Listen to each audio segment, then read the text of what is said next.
already discussed, interferon is used in viral infection to control the viral infection. Naturally, it is secreted by the nearby healthy cells to prevent further viral infection. Interlinking, enhance immune reaction, ये immune response को control immune response को बढ़ाता है. Hepatitis B vaccine, prevention of this hepatitis B disease. Hepatitis जो disease होती है वो virus से होती है और इसको कंट्रोल करने के लिए, control means it's not a medicine actually, this is one type of vaccine that is administered in a human being to make him or her her immune system to be activated. उसके immune system को activate करने के लिए ऐसा किया जाता है. herpes vaccine, herpes is also a virus. it is again इसकी infectious disease को कंट्रोल करने में काम आता है. DNase 1 treatment of cystic fibrosis. तो 10 प्रोडक्ट है. साथ में ध्यान रखिएगा जो वैक्सीन बनी है अभी Covishield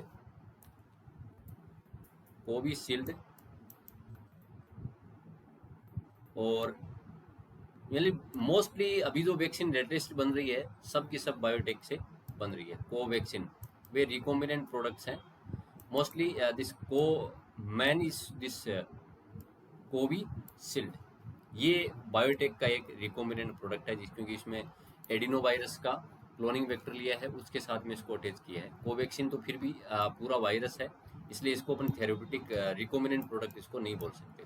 Covishield is the example again. Make a chart showing a restriction enzyme and the substrate on which acts and the site at which it cut and the product it produces. तो ये कह रहा है कि एक chart बनाना आपको जिसमें restriction enzyme की बात करो, सबस्ट्रेट किस पे वो काम कर रहा है, उस डीएनए का सीक्वेंस क्या है और द साइड जहाँ पे वो काम कर रहा है और प्रोड्यूस जो ये प्रोडक्ट जो ये बना रहा है. तो एक अपन बाम H1 का एग्जांपल ले सकते हैं या फिर इको R1 का पॉपुलर एग्जांपल है वो ले सकते हैं. जैसे यहाँ पे बाम H1 का एग्जांपल लिया गया है. बाम H1 के लिए जरूरी है कि कोड क्या होना चाहिए,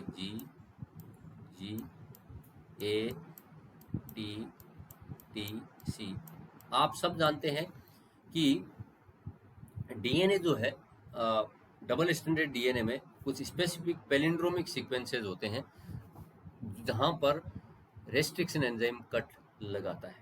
जैसे इको R1 का GATTC है, इसका GGATTC है. ठीक है, तो इसका जो कॉम्प्लीमेंट्री होगा वो एक मिनट थोड़ा गलत लिख दिया मैं, सॉरी. यहाँ पे C है, GGATTC GG. ओके. अब बाम H1 क्या करता है, it cuts between the G and G on the both the stands. तो कौन सा एंजाइम, बाम H1. ठीक है, ये एंजाइम है बाम H1 जो इसके अंदर कट लगाता है. साइट कौन सी है, the palindromic sequence required is GGATTC and CCTAGG. इनके बीच में कट लगाता है जिससे ये हमारा सबस्ट्रेट डीएनए हो गया, ये एंजाइम हो गया एंड और वो साइट होगी G और G के बीच में. दो न्यूक्लियोटाइड हैं, G और G के बीच में कट लगाता है और इससे क्या प्रोड्यूस होता है, इस टाइप का स्टिकी एंड क्रिएट हो जाता है. CCTAG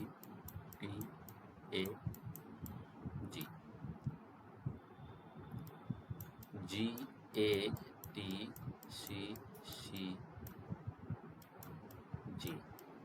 ठीक है, these two types of sticky ends are produced. ये प्रोडक्ट हो गया. Everyone clear about this one कि मैं अभी क्या समझाया मैंने आपको, क्लियर है बेटा सबको?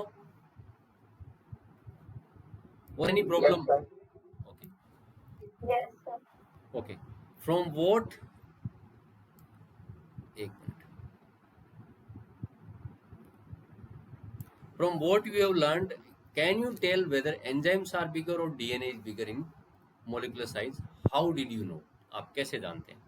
These are some of the hypothetical and concept based question कि आप ये बताइए कि डीएनए बिगर है कि एंजाइम बिगर है। ध्यान रखिएगा, डीएनए जो होता है वो फुल डीएनए अपना एक सेल का होता है, वो 2.2 मीटर होता है।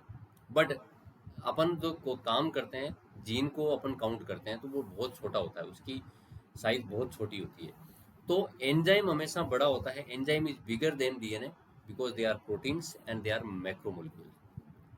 दे are macromolecules which are made up of many monomers like amino acids. वो बहुत सारे अमीनो एसिड से मिलकर बने होते हैं। तो डीएनए भी ठीक है, आप बोल सकते हैं this is also a polymer, it is made up of nucleotide. But ध्यान रखिएगा, डीएनए की जब बात हम करते हैं तो अपन एक न्यूक्लियोटाइड के सेक्शन की बात कर रहे हैं या जीन की बात वहाँ पे हम कर रहे हैं। इसीलिए वहाँ पर हम ये देख सकते हैं कि डीएनए छोटा है इस प्रोटीन से, एंजाइम से छोटा है, क्योंकि एंजाइम प्रोटीन का बना हुआ, और प्रोटीन जो है again it is made up of many monomer amino acids. Okay, अब कैसे प्रूव कर सकते हैं, कि कैसे प्रूव करेंगे कि बड़ा है छोटा कौन है? This can be done by gel electrophoresis, where denatured protein will not move but denatured DNA will move to distance. क्योंकि उनकी साइज प्रोटीन की बड़ी होती है, इसलिए उनको पोर से निकलने में टाइम लगता है। जैसे ये अपन इसमें मूव करवाएंगे तो प्रोटीन मूव नहीं करता है, क्योंकि its size is bigger than this DNA portion, इसलिए ऐसा होता है। Okay, next question, what would be the molar concentration of human DNA in human cell? Consult your teacher.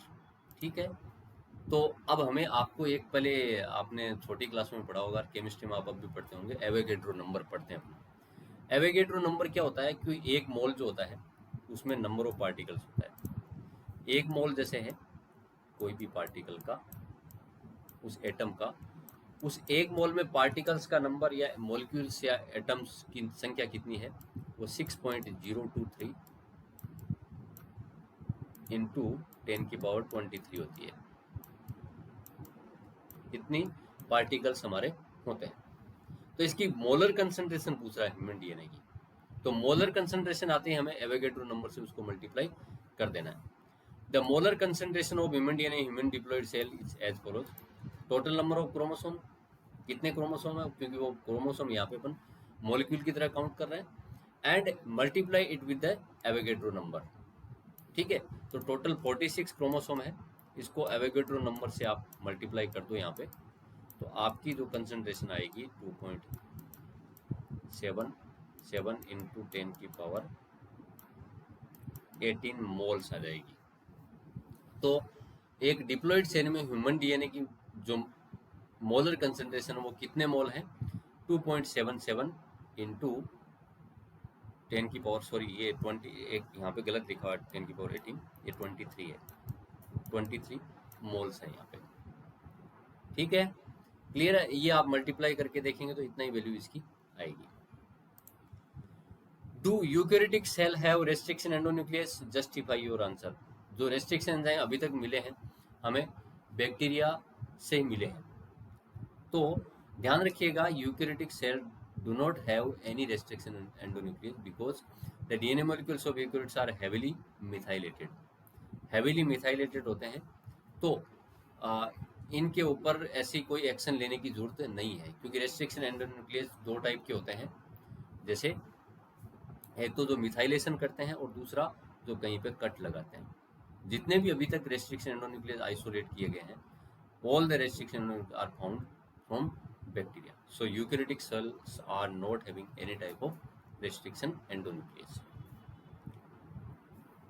Besides properties, what other advantages do state bioreactor have over sac flasks? ये कह रहा है कि flask एक तो आप जो होते हैं उसमें और बायोरिएक्टर में क्या आप एडवांटेज फाइंड आउट करते हैं? जो सेक फ्लास्क होते हैं जिसमें अपन लेके, आपकी केमिस्ट्री लैब में होगा, बायो लैब में हमारे पास में फ्लास्क में अपन इसको हिलाकर देखते हैं, कुछ केमिकल्स उसमें डाल के अपन उसको सेक कर सकते हैं। तो shake flask are use for growing and mixing the design metal on a small scale in the laboratory. ये काम हम लेबोरेटरी में करवा रहे हैं। जैसे ये फ्लास्क है हमारे पास में,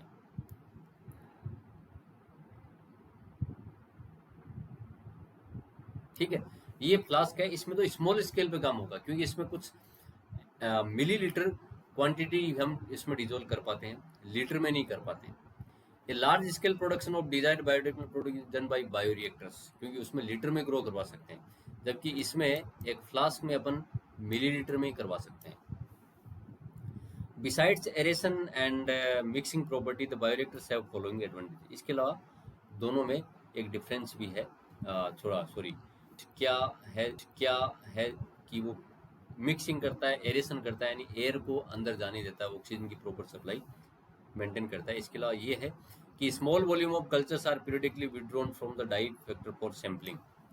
यानी कहने का मतलब वो बायोरिएक्टर जो है उसमें से हम टाइमली कुछ कल्चर को अपन यहाँ से निकाल सकते हैं। यहाँ पे जैसे ये बायोरिएक्टर है, इसमें से सैम्पलिंग पोर्ट से हम कल्चर को निकाल सकते हैं, इसमें से प्रोडक्ट को प्यूरिफाई कर सकते हैं।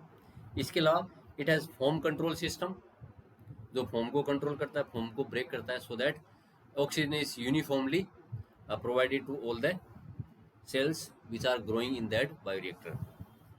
फोम कंट्रोल सिस्टम होता है, पीएच का कंट्रोल हम कर सकते हैं और टेम्परेचर को कंट्रोल हम कर सकते हैं। And third one is facilitated even mixing and oxygen through out the bioreactor. इसके अलावा इनमें स्टीरियर लगा रहता है जो प्रॉपर उस मीडिया की मिक्सिंग करता रहता है और ऑक्सीजन की अवेलेबिलिटी हर एक सेल्स तक इंश्योर करता है। तो ये इतने सारे इसके फायदे होते हैं। Okay. Collect 5 examples of palindromic DNA sequence by consulting your teacher. Better try to create a palindromic sequence by following base pair rules. ये कह रहा है कि पैलिंड्रोमिक सीक्वेंस आपको आइडेंटिफाई करने हैं और उसको लिखना भी है, कलेक्ट करना है। तो ये तो इंटरनेट से, आज इंटरनेट की दुनिया इतनी, गूगल और यूट्यूब इतने बड़े भंडार हमारे पास में कि हम कोई भी काम आसानी से करवा सकते हैं। Palindromic sequence in DNA will a group of bases that form the same sequence when read both forward and backward. कहने का मतलब ये है कि पैलिंड्रोमिक सीक्वेंस की आप डेफिनेशन लिखने जाएंगे तो कई बच्चे ऐसे लिखेंगे कि पैलिंड्रोमिक सीक्वेंस वो सीक्वेंस है जिनको आगे पीछे से पढ़ने पर सेम नजर आते हैं।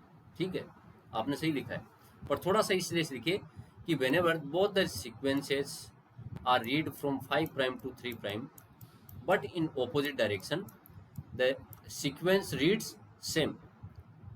ओके, तो कैसे?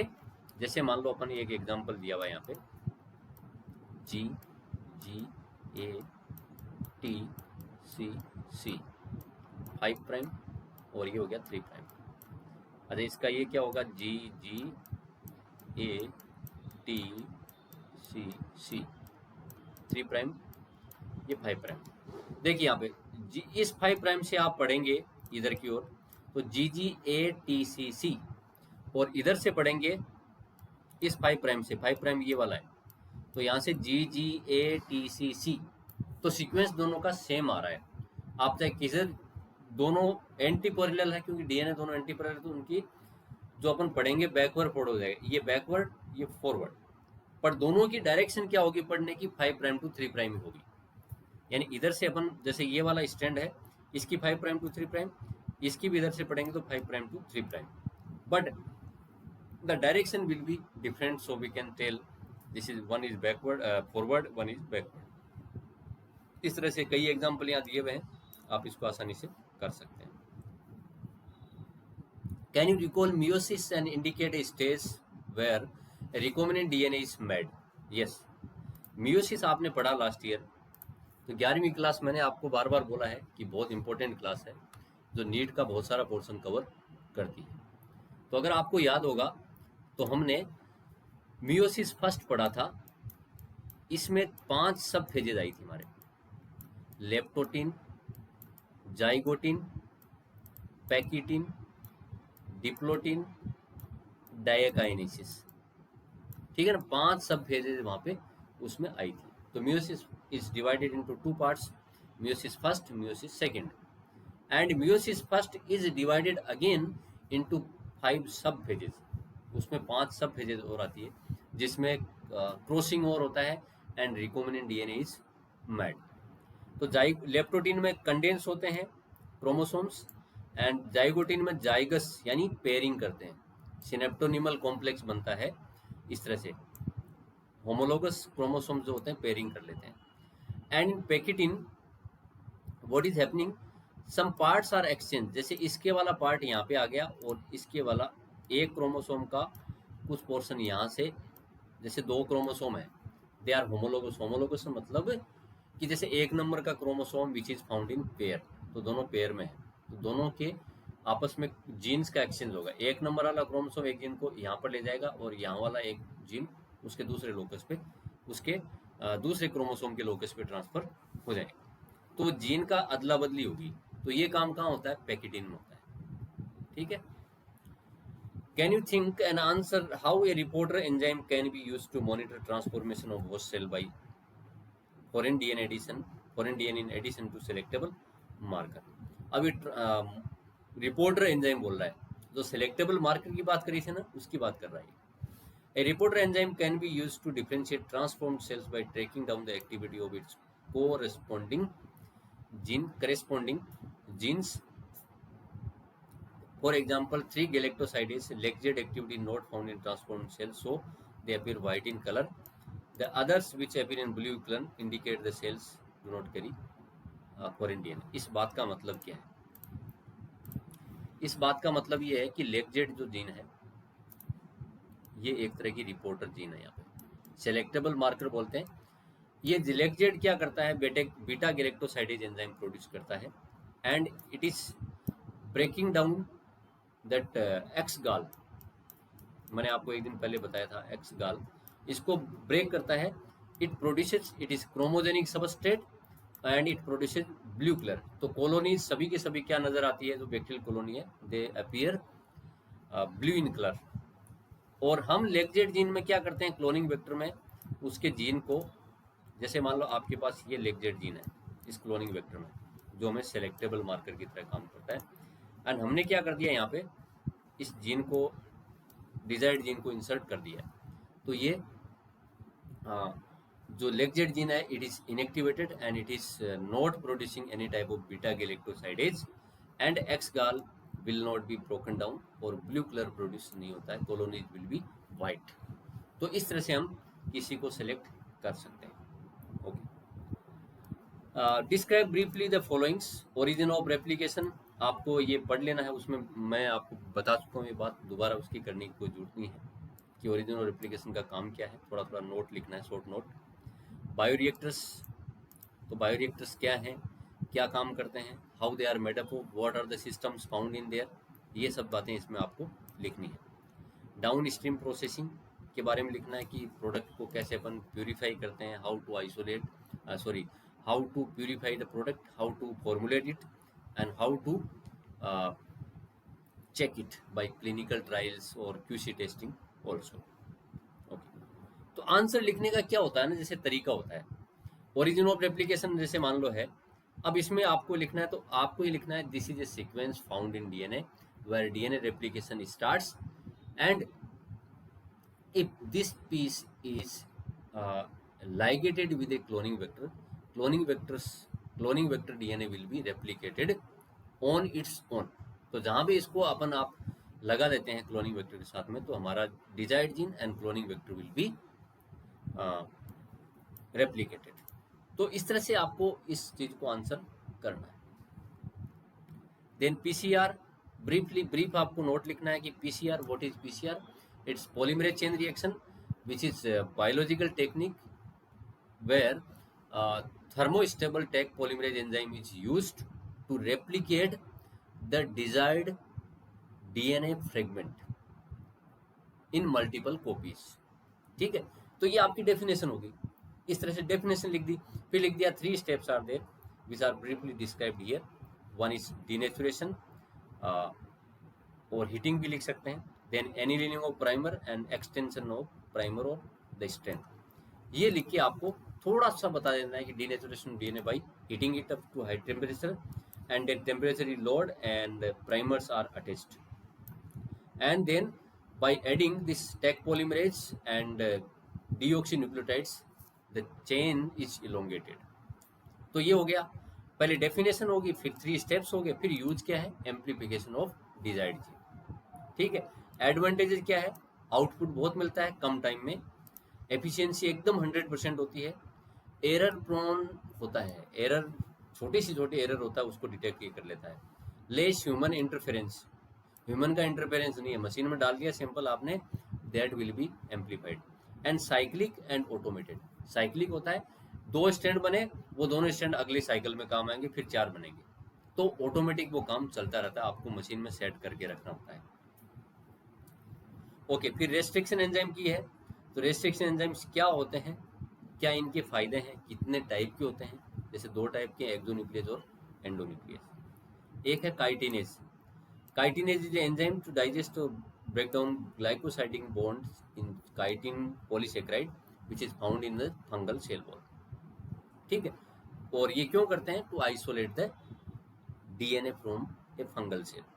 तो इस तरह से आप थोड़ा लिखने की हैबिट बनाइए आप लोग। अभी जैसे आप लोग बोलेंगे टर्म 1 तो ऑब्जेक्टिव है, तो हमें क्या जरूरत है, पर टर्म 2 जो है वो सब्जेक्टिव होगा, इसलिए आपको प्रैक्टिस छोड़नी नहीं है बेटा।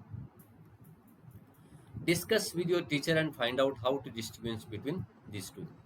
तो प्लाज्मिक डीएनए और क्रोमोसोमल डीएनए में क्या डिफरेंस है ये देखना है, आरएनए डीएनए में क्या डिफरेंस है पहले देख चुके हैं अपन, एक्सोन्यूक्लियस एंडोन्यूक्लियस में क्या डिफरेंस है, एक जो किनारों पे अपन जो कॉर्नर्स रहते हैं और साइड्स में अपने डीएनए कट लगाता है, endonuclease with in the DNA cut लगाकर स्टिकी एंड्स क्रिएट करता है। ठीक है, तो इस तरह से क्वेश्चन आंसर है जो अपन ने डिस्कस किए हैं, और अगर आप चाहें तो अपन कल इस ओसवाल वाले जो हैं एमसीक्यूज वो भी कर सकते हैं, तो ये आप